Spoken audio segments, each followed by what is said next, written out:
El Hadj Mamadou Diaw li ma xamee ci Mame Boye Diaw responsable politique APR tey dama ñëwoon Thiès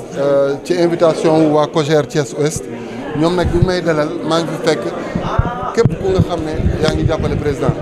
mu nekk ci ay mouvement de soutien wala ay responsable politique ay réseau maay comme ay réseau d'enseignants ak ñëpp ma fekk leen fi ak jeunesse bi nga xam ne ñu ngi fii Thiès di yëngatu di gunge président mais aussi jógee ci yeneen département yi li ñu indi woon tey mooy waxtaan bi nga xam ne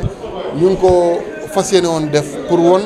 askanu Thiès li président liggéey ci biir Sénégal mais aussi particulièrement li ñu def ci biir région de Thiès Thiès bu nga xam ne léeg-léeg da doon manqué ndox ci yenn quartier yu mag yi ñu créé fi ay château d'eau wala tamit yi nga xam ne infrastructure yi nga xam ne ñu ngi ko doon bàkkoo fii ñu ci jamono programme indépendance 2004 yu bëri dafa yàqu woon président ñëwoon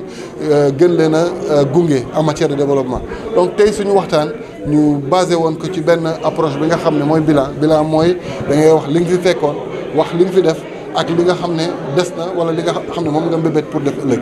ñu jël approche boobu parce que boobu gëm nañ ni bu dee boobu rek lañ jël ñun ñi nga xam ne ñooy gunge président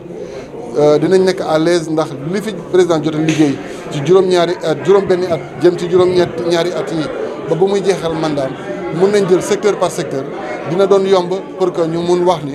lim fi def kenn defu ko fi woon. mun naa leen jox ay xayma yu ndaw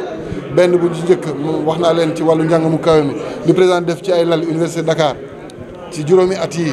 ñee defuñ ko ci fukki at ak ñaar te Sénégal amu ko woon ci indépendance ba 2012 li ñu électrifié ci wàllu village ci biir Sénégal wala ndox mi nga xam ne dem na ci wàllu surtout napp et sàmm gi li mu jur ci biir askan bi mu ñun mun koy comparer mun nañ ko comparer ak li Sénégal liggéey 2012 ba 2017 wala 2018 jëm nag 2012 ba indépendance donc ñun bu ñu sukkandikoo ci loolu rek pour wax ak askan bi yomb na pour que suñu campagne électorale bi nga xam ne mu ngi ñëw mu yomb ci président de la République mais bu ñu toppee opposition bi ci li nga xam ne toujours ñoom dañuy divertir dañuy yóbbu ci ay questions yi nga xam ne amul benn njëriñ parfois ñun ñoo leen di fekk si li nga xam ne amaluñu njëriñ askan wi moo tax ñun ñu bëri di leen déglu donc loolu moo doon waxtaan bi nga xam ne amoon naa ko tey ak ndawu Thiès yi wax leen tamit particulièrement ci yenn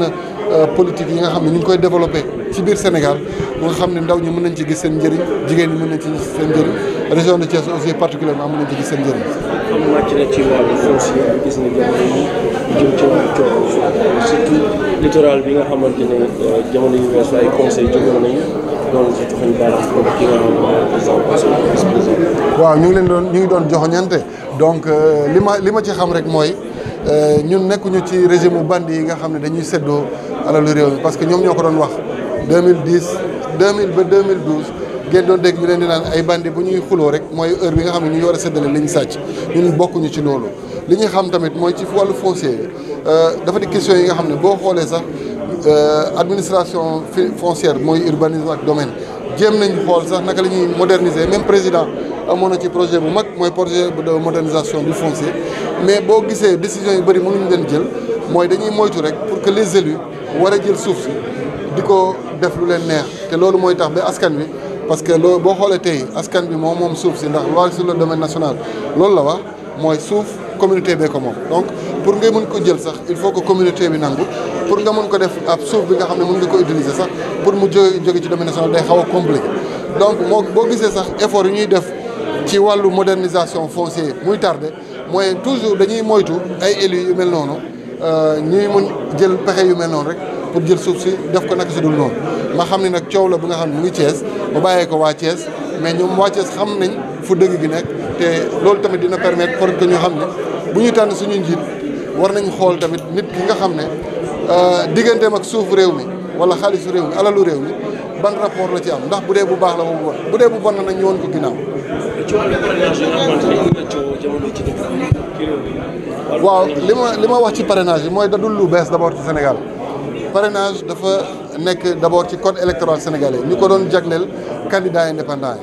yi mais bu ñu élection député yi ñu génn nii ci 2012 dafay indi woon ay jafe-jafe yu mag jafe-jafe yi mu ngi dikkee woon ci mbirum carte d'identité yi c'est vrai mais aussi ci liste yu bëri yi ñu amoon ñeent fukki liste ak juróom-ñaar yi nga xam ne dañ doon compétir mais ci ñeent fukki yooyu am na fanweer ak ñett yi nga xam ne kenn ci ñoom amul quotient national maanaam mënuñu woon sax am député loolu waroon ñu mun yee parce que liste yu bëri yooyu moo indi woon jafe-jafe ci élection yi bokk na ci li gën a indi jafe-jafe ba ñu mujj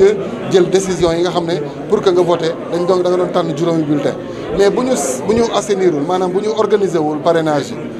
yi ñaari parrainage moom lañ mënoon def benn bi ñu jëloon ñi nga xam ne am nañ mandat mooy conseiller municipal wala conseiller départemental wala ñu jëloon tamit ñi nga xam ne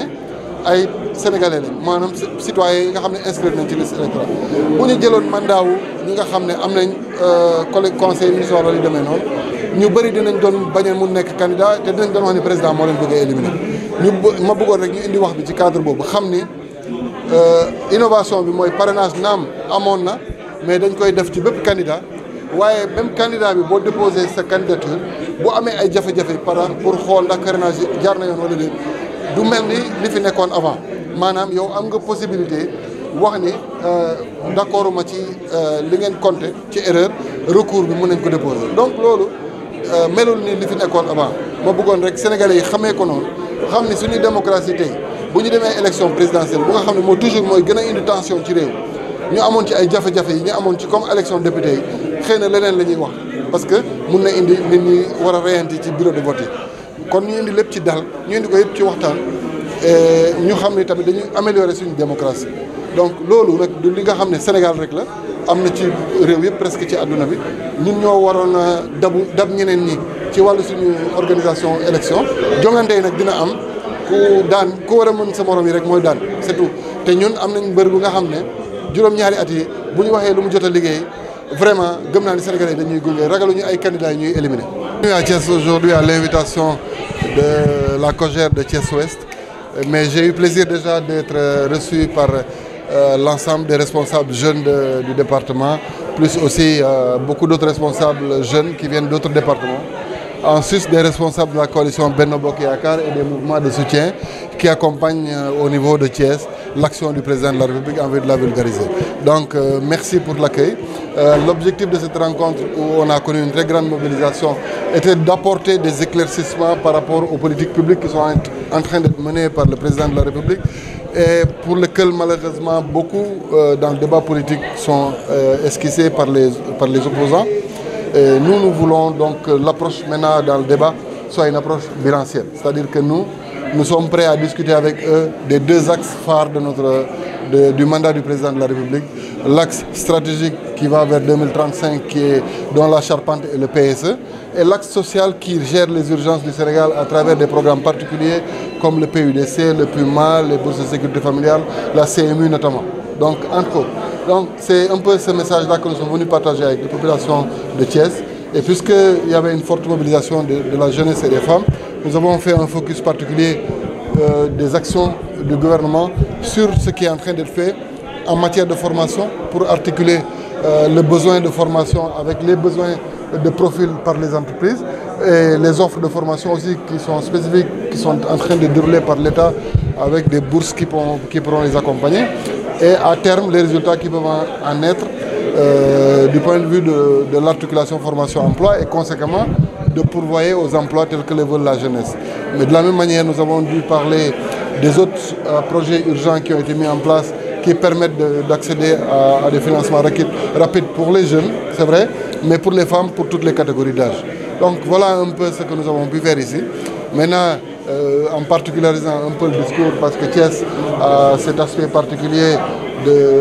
d'être une ville très cosmopolite, mais très forte du point de vue de la présence politique au niveau national. Donc il fallait aussi apporter des réponses spécifiques à certaines interpellations de leaders thiessois au niveau national et qui veulent décrier les approches qui sont développées par le président. Donc nous y avons apporté les réponses qu'il fallait. Alors, nous sommes à quelques mois de l'élection présidentielle et en termes de bilan, qu'est-ce que vous proposerez à votre population par rapport à ce que Macky a fait? Le bilan est de lui-même lisible et visible par les Sénégalais. Je l'ai dit, c'est deux approches. Le président est un homme social. Au nom de ça, dès son accession à la magistrature suprême, il a mis en place un paquet social pour accompagner les Sénégalais. Mais en même temps, parce qu'il y a eu un diagnostic pour le référentiel de départ qui consistait à voir le déficit énergétique qu'il y avait, les souffrances des Sénégalais dans beaucoup de services publics qui étaient aujourd'hui défaillants, et nous avons apporté les réponses. Donc, dans ce cas-là, il y a une politique sociale forte qui est une des particularités de l'action du président sur les 7 ans. Cette politique sociale s'est manifestée par la baisse des denrées de première nécessité et leur maintien à ce niveau-là, au point que nous avons l'un des taux d'inflation les plus bas de la zone UEMOA. Mais en même temps, nous avons eu aussi des approches pour changer le niveau de vie des Sénégalais en jouant sur leur impôt sur les revenus. Mais après, développer des politiques sociales particulières qui peuvent toucher les handicapés avec la carte d'égalité des chances, les Sénégalais les plus démunis avec les bourses de sécurité familiale et son corollaire un peu le package CMU, où nous justement, contrairement à d'autres Thiessois, nous avons fait du concret. Donc nous avons mis en place une politique qui permette que les mutuelles de santé puissent être des acteurs pleins dans la couverture maladie universelle. Donc le PUMA, le PUDC, tout ça, ce sont des programmes sociaux qui venaient répondre aux préoccupations urgentes, parce qu'on ne peut pas parler d'émergence pour 2035 et oublier qu'à ce moment-là, le Sénégal manquait d'électricité, que notre bétail mourait par manque d'eau, etc. Donc voilà les réponses qui ont été apportées pour les questions urgentes. Mais en même temps, nous avons défini une charpente, un référentiel unique de politique publique qui nous amène vers l'émergence et qui donne ce package d'infrastructures routières ou maritimes que vous verrez. Ces infrastructures en matière justement de télécommunication ou d'interrelation entre les villes. Mais au-delà de ça, ce qu'il y a, c'est que nous sommes dans un fort moment de changement de la carte universelle de notre pays, des approches de développement de notre pays, en ramenant les paradigmes à ce qui occupe les Sénégalais toujours. C'est-à-dire que le Sénégal va être impulsé, le développement du Sénégal va être impulsé par le secteur primaire, qui va être justement le facteur qui va le plus accompagner le secteur secondaire. Voilà un peu ce qu'on peut dire à ramasser. Et nous n'avons pas à rougir, c'est-à-dire si nous prenons l'approche bilan dans le cadre justement du débat politique, vous verrez que nous sommes à l'aise, parce que sur ces questions-là, secteur par secteur, nous pouvons démontrer que nous avons fait plus que les autres pendant 12 ans, ou même plus que ce qui a été fait au Sénégal de l'indépendance, des indépendances plutôt à 2012. Je peux annoncer 2 ou 3 secteurs en guise d'exemple. J'ai l'habitude de dire que ce qui a été fait en matière d'électrification rurale de 1960 à 2012 était de 1600 villages. Aujourd'hui, nous, en moins de 6 ans, nous en avons fait 1500. Les lits universitaires de Dakar ont été multipliés par 2 parce que nous avons fait le même nombre de lits ou même plus par rapport à ce qui a été ici entre 2012. Nous avons fait 32 km d'autoroute entre 2012 et 2017, donc soit plus que ce qu'il y avait d'autoroute dans ce pays-là sur des indépendances à nos jours, et nous escomptons en finir en fin 2018 jusqu'à 141 en allant à Touba et en pensant aux zones qui irradient l'aéroport, en allant vers Thiès, Mbour, etc.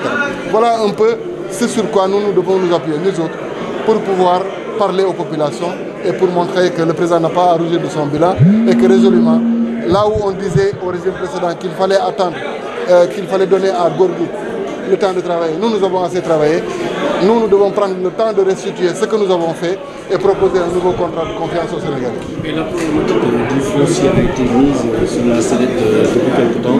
Le conflit qui opposait des conseils du département de Thiès, Yankhoba Diattara, vous avez une approche sur ce? En tout cas, je ne vais pas répondre à un problème particulier. Ce que je sais, c'est que le Sénégal des grands bandits là, qui se querellaient au temps du partage du butin n'existe plus. Nous ne sommes plus à l'heure du partage du butin. Ça, c'est un problème local où des conseillers locaux ont posé une question qui a un rapport entre les relations que les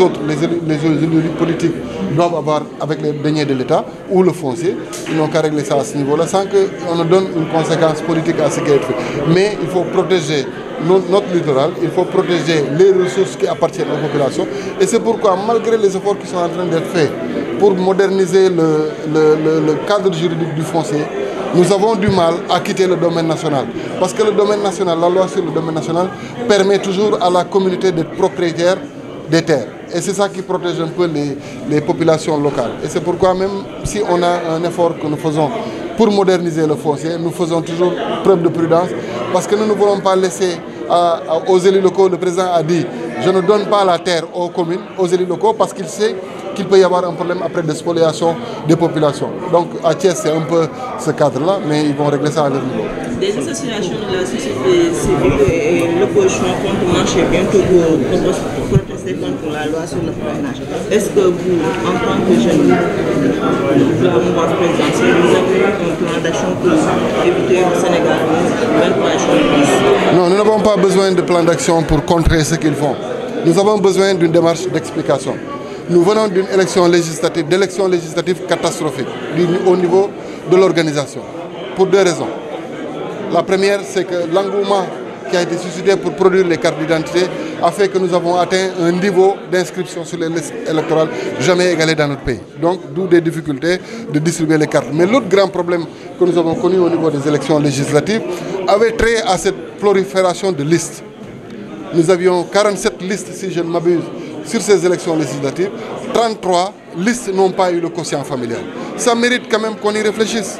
Le parrainage n'est pas un phénomène nouveau dans le code électoral sénégalais. Dans le code électoral consensuel, déjà, il existait pour les candidats indépendants qui peuvent être d'une envergure nationale supérieure à certains partis politiques. Regardez le nombre de partis politiques qui existent. Est-ce qu'il y a une nécessité d'assainir les compétitions pour que nous n'arrivions pas au même dysfonctionnement que ceux qu'on a connus dans les élections présidentielles? Et n'oubliez pas que parfois, il y en a qui sont candidats parce qu'ils profitent d'un temps d'antenne sur une bonne vingtaine de jours pour pouvoir aussi se faire connaître. Donc, une élection présidentielle, le parrainage n'est pas un phénomène typiquement sénégalais. Aux États-Unis, vous êtes en concurrence pendant 2 ans dans des pré-campagnes pour pouvoir sortir de candidats. En France, le parrainage se fait par les élus locaux. Le président a pensé que si on le faisait par les élus, il y a beaucoup de candidats, parce que la coalition Benno Bokk Yakaar contrôle presque l'essentiel des collectivités du Sénégal. Donc si on passait par le parrainage par les collectivités locales, on pouvait dire qu'on allait écarter de fait beaucoup de candidats. Mais là, ce que je trouve qui est une innovation, c'est qu'on va universaliser le parrainage, premièrement. Deuxièmement, on va introduire une possibilité de recours si jamais une candidature est rejetée parce qu'il y a un problème dans les parrainages qui sont déposés. C'est ça l'approche dynamique, ce n'est pas un débat fermé. Nous n'allons pas contrer leur activité parce qu'il ne s'agira pas d'un 23 juin. Le 23 juin, c'était autre chose. C'était le Sénégal qui faisait face à des personnes qui avaient un projet de dévolution monarchique du pouvoir. Ce n'est pas la même chose. Ici, nous sommes en train de réguler ou de réglementer